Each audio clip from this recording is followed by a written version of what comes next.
Another Bible practice to avoid is the blessings only. When Jesus left Samaria, he went to Galilee where he lived. The Galileans welcomed him as a miracle worker rather than Messiah. Matthew 13:54-58 supplies insight into the problem. And coming to his hometown, he taught them in their synagogue so that they were astonished and said, "Where did this man get this wisdom and these mighty works? Is not this the carpenter's son?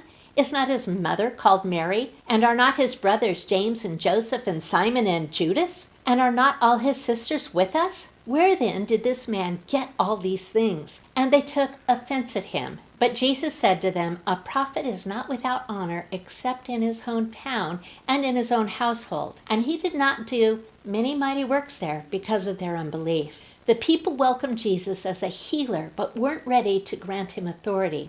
They wanted blessings only, not commands or in-depth teaching. A similar problem happened with the kingdom of Judah. In time, they embraced God's promises, but not his commands. They thought that the temple sacrifices were a way to get away with sin.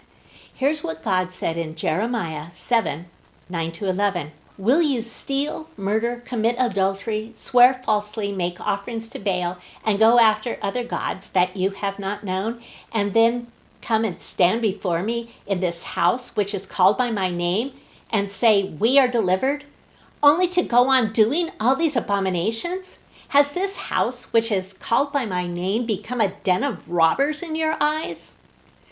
God's solution was to send the people into exile where they would be forced to learn self-control. The problems with clinging to promises only and ignoring the rest of the Bible are that we don't grow and we compromise our faith. Where do we see the promises only as a practice today? We see this when people pull verses out of context and quote them as promises when the Bible does not affirm them as promises. There are several ways this happens. First, people sometimes quote promises without the conditions that go with them. For example, they may quote only, "Ask whatever you wish and it will be done for you," in John 15:7, when the whole verse reads, "If you abide in me and my words abide in you, ask whatever you wish and it will be done for you." Those who abide in Jesus will ask differently than those who don't. Second, people sometimes quote the words of Job's friends as promises, even though God said that Job's friends did not speak what is true about him. Third, this can happen when people read devotionals instead of the Bible.